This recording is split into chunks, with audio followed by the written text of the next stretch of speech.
Okay my dear students, तो अब हम लोग इस चैप्टर का बहुत इंपॉर्टेंट क्वेश्चन डिस्कस करने जा रहे हैं। क्वेश्चन आता है कि state the difference between the crystalline solid and amorphous solid. अब इसका मतलब क्या हुआ कि हमारे आसपास या हमारे इस प्लैनेट पर या हमारे इस पूरे यूनिवर्स में जितने भी सॉलिड हैं उन सॉलिड्स का दो ही टाइप पॉसिबल है on the basis of these characteristics. जैसे ह्यूमन बीइंग का जेंडर के आधार पे दो टाइप पॉसिबल है, एग्जैक्टली वैसे ही सॉलिड का इन प्रॉपर्टीज के आधार पे दो टाइप पॉसिबल है, दैट इज क्रिस्टलाइन सॉलिड और दूसरा है एमॉर्फस सॉलिड। कई सारे चैप्टर्स में आपने पढ़ा होगा, जब आप एक कंपाउंड या मॉलिक्यूल के बारे में पढ़ते हैं तो वहां लिख दिया जाता है कि वो जो कंपाउंड है वो क्रिस्टलाइन सॉलिड है, वो जो कंपाउंड है वो एमॉर्फस सॉलिड है। तो माय डियर स्टूडेंट, ये चैप्टर आपको बताएगा और ये टॉपिक अभी आपको बताने वाला है कि व्हाट डज क्रिस्टलाइन और एमॉर्फस मीन्स। तो फिलहाल आपके एग्जामिनेशन पॉइंट का इस चैप्टर का इंपॉर्टेंट क्वेश्चन आपके सामने आ गया। डिफरेंस पूछता है, तो मैंने क्या बोला कि हमारे यूनिवर्स में जितने भी ऑब्जेक्ट हैं जो सॉलिड हैं वो दो ही रूप में हो सकते हैं, वो दो ही फॉर्म में हो सकते हैं, या तो क्रिस्टलाइन या तो ओके। तो बात आया कि स्टूडेंट क्रिस्टलाइन सॉलिड क्या होता है। तो देखिए मैं क्या बोल रहा हूं, ताकि जरा इस डायग्राम पे आप गौर करेंगे। इस डायग्राम को गौर करने पर आप क्या देख रहे हैं, ए के बाद बी, बी के बाद ए के बाद बी, फिर बी के बाद ए, फिर ए के बाद बी। उसी तरीके से ए के बाद यहाँ बी के बाद यहाँ ए के बाद यहाँ बी के बाद फिर से यहाँ ए, फिर यहाँ बी, फिर यहाँ ए। इसका थोड़ा सा आप स्ट्रक्चर देखिए। इसी तरीके से आप देखते हैं स्टूडेंट, यहाँ ए के बाद बी, फिर ए, फिर आपका बी, फिर यहाँ ए, फिर यहाँ बी, फिर यहाँ ए, बी, फिर ए, फिर आपका बी, फिर ए, फिर आपका बी और यहाँ पर ए। जरा आप यहाँ पर देखिए, ए, फिर बी, फिर ए, फिर ए, फिर बी, फिर है ही नहीं, फिर आपका ए। फिर देखिए यहाँ पार्टिकल नहीं है, फिर यहाँ देखने को क्या मिला, ए मिला, फिर यहाँ देखने को क्या मिला, बी, फिर यहाँ देखने को क्या मिला, ए। अब यहाँ देखिए यहाँ क्या मिल रहा है, यहाँ पर बी, फिर यहाँ पर आपको क्या मिल रहा है, ए, फिर यहाँ पर देखिए आपको बी, फिर यहाँ पर आपका ए, फिर यहाँ पर आपका बी। उसी तरीके से आप यहाँ पे अरेंज कर ले, ये ए, फिर बी, फिर ए, फिर बी, फिर ए, या यहाँ पर ए, फिर ए, फिर ए, फिर ए, फिर ए, फिर यहाँ पार्टिकल्स है ही नहीं। तो जरा इन दोनों सॉलिड का एक बार आप डायग्राम पे गौर करें, एक बार इसके स्ट्रक्चर को जरा गौर करें। आप क्या पाएंगे कि यहां पर इस सॉलिड में, क्रिस्टलाइन सॉलिड में पार्टिकल्स जो है, पार्टिकल कहने का मतलब होता है स्टूडेंट एटम, मॉलिक्यूल या आयन, उन्हीं को पार्टिकल्स कहते हैं। पार्टिकल का अरेंजमेंट रेगुलर है और फिक्स्ड है। ए आया है तो ए के बाद बी ही आएगा, और बी आया है तो बी के बाद ए आएगा। आप वर्टिकली देख रहे हैं, आप हॉरिजॉन्टली भी देख सकते हैं। ए आया तो ए के बाद बी आएगा, बी आया तो बी के बाद ए आया, ए आया तो बी, ए के बाद फिर बी आया। तो पार्टिकल, और कहीं भी गैपिंग नहीं है, कहीं भी गैपिंग नहीं है।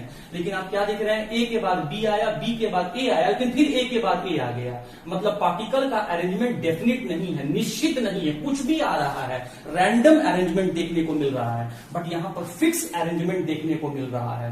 तो जब पार्टिकल का अरेंजमेंट फिक्स हो, रेगुलर हो, डेफिनिट हो, तो ऐसे सॉलिड को हम लोग कहते हैं क्रिस्टलाइन सॉलिड। मैंने क्या बोला, वैसा सॉलिड जिसमें पार्टिकल्स का अरेंजमेंट निश्चित हो और नियमित हो, निश्चित हो और नियमित हो।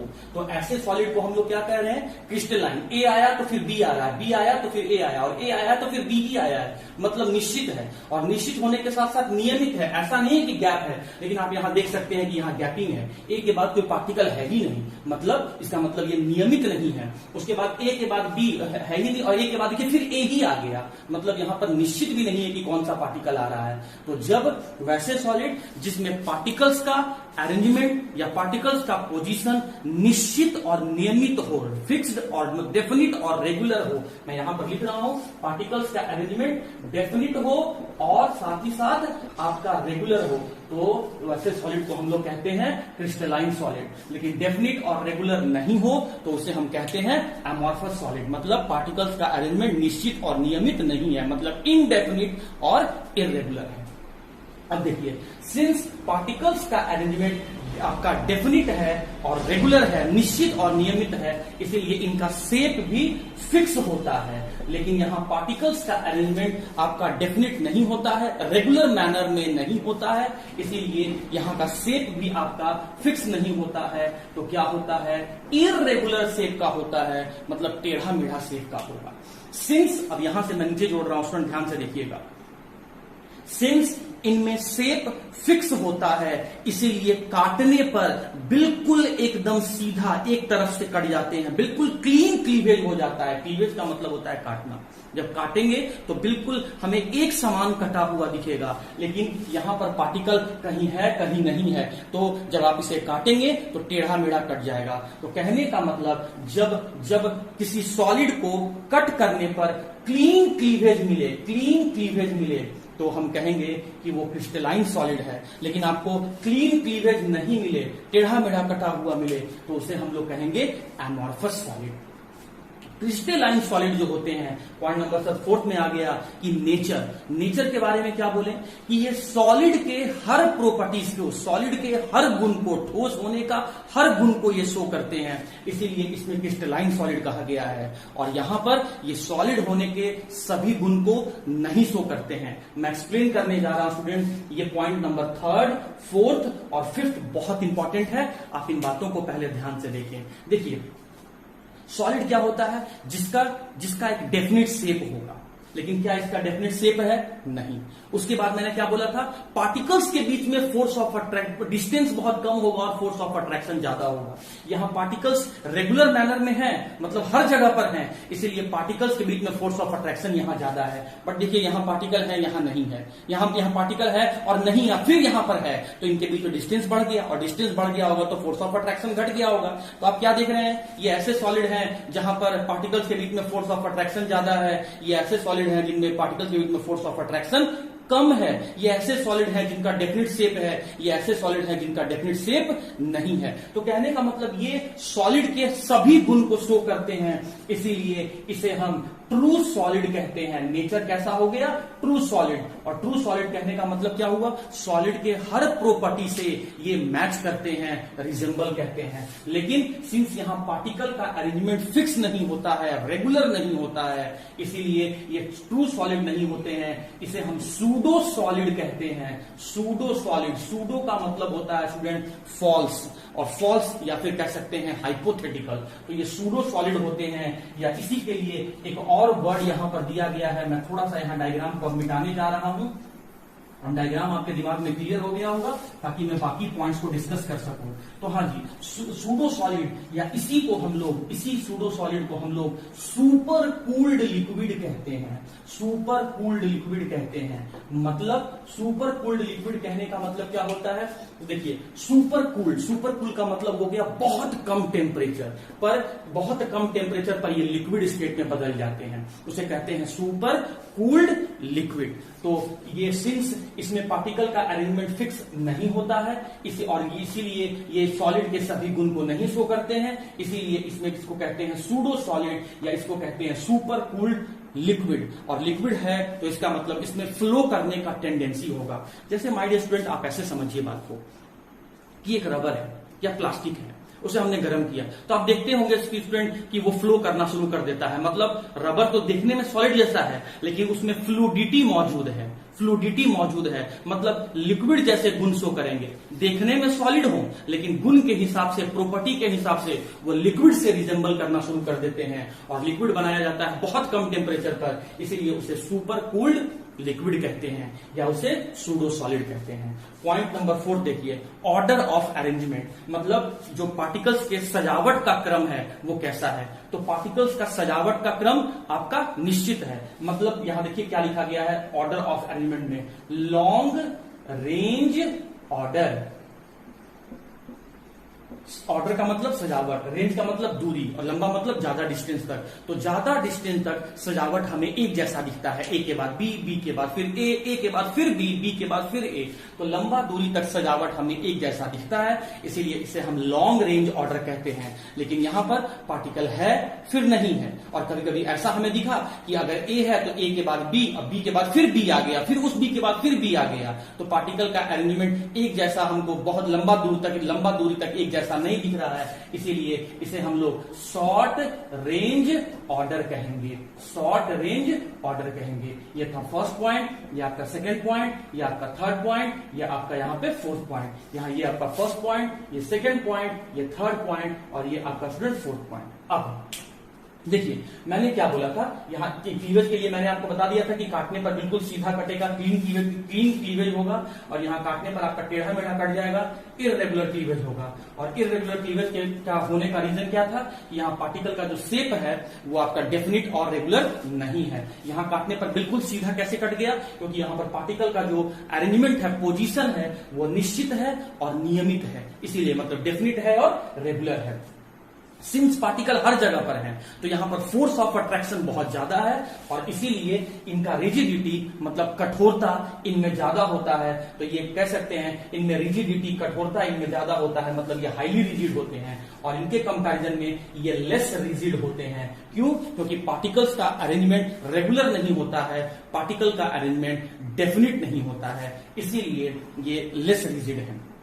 उसके बाद स्टूडेंट, सिंस यहां पर पार्टिकल्स का अरेंजमेंट फिक्स होता है, मतलब कैटायन के बाद अनायन, अनायन के बाद कैटायन, या कह सकते हैं पॉजिटिव के बाद नेगेटिव, नेगेटिव के बाद फिर पॉजिटिव, इसीलिए फोर्स ऑफ अट्रैक्शन यहां ज्यादा होता है। और फोर्स ऑफ अट्रैक्शन ज्यादा होगा तो इसका मतलब है कि मेल्टिंग पॉइंट का जो वैल्यू होगा वो हाई होगा। लेकिन जब आप यहां का डायग्राम जब आप देखे थे तो आपको क्या देखने को मिला था कि कहीं पार्टिकल है और कहीं नहीं है, और अगर कहीं है भी तो वो सेम नेचर का है, सेम चार्ज का है, तो वहां फोर्स ऑफ रिपल्सन लग जा रहा है। जैसे ए के बाद बी था तो बी के बाद ए को आना चाहिए था, तो हम क्या देख रहे थे कि बी के बाद या तो पार्टिकल है ही नहीं, और है तो फिर बी ही आ जा रहा है। तो सेम चार्ज आने के कारण से तो वहां रिपल्सन हो जाएगा, और रिपल्सन हो जाएगा तो फोर्स ऑफ अट्रैक्शन कम हो जाएगा, और फोर्स ऑफ अट्रैक्शन अगर कम हो गया तो इसका मतलब उसके बॉन्ड को तोड़ने में हमें कम एनर्जी लगेगा, उसके स्टेट को बदलने में कम एनर्जी लगेगा, मतलब सॉलिड स्टेट से लिक्विड स्टेट बदलने में हमें कम एनर्जी लगेगा। तो इसीलिए हम लोग कह सकते हैं कि इनका मेल्टिंग पॉइंट का जो वैल्यू होगा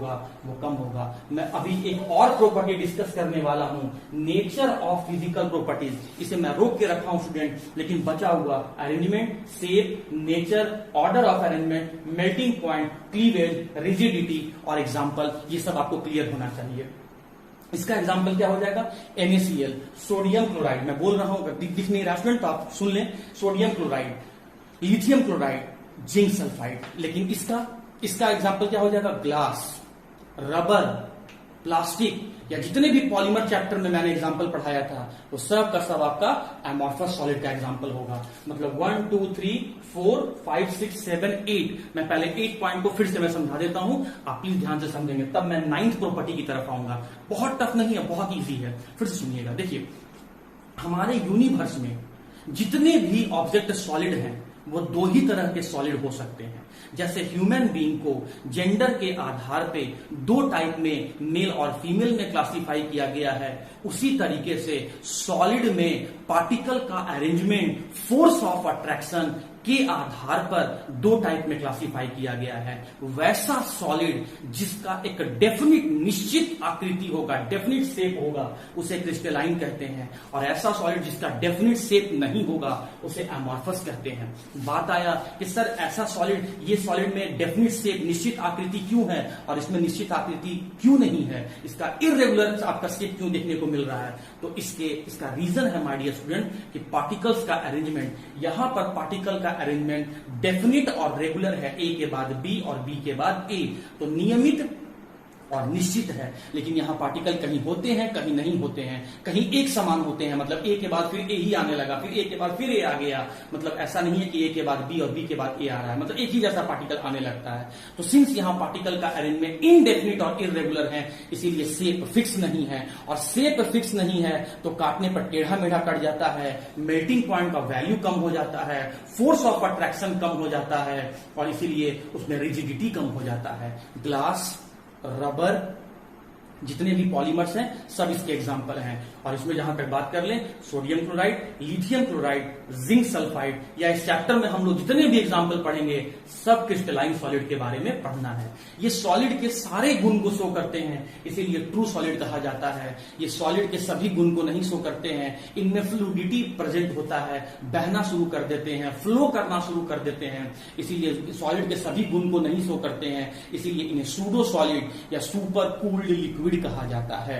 सिंस यहां पर पार्टिकल्स के सजावट का क्रम लंबा दूरी तक एक जैसा दिखता है, इसीलिए लॉन्ग रेंज ऑर्डर कहते हैं, और पार्टिकल का सजावट का क्रम लंबा दूरी तक एक जैसा नहीं दिखता है, इसीलिए इसे शॉर्ट रेंज ऑर्डर कहते हैं। तो उम्मीद करता हूं स्टूडेंट कि 8 पॉइंट आपको समझ में आ गया होगा, और जो 9वां पॉइंट है जो बहुत इंपॉर्टेंट है उसको भी सुन लीजिए, मैं अभी एक्सप्लेन करता हूं। जो क्रिस्टलाइन सॉलिड हैं वो एन आइसोट्रॉपिक होते हैं, एन आइसोट्रॉपिक होते हैं, लेकिन स्टूडेंट जो एमॉर्फस हैं वो आपका आइसोट्रॉपिक होता है, आइसोट्रॉपिक होता है। अब ये दोनों क्या होता है, आइए समझते हैं नेचर ऑफ फिजिकल प्रॉपर्टीज में।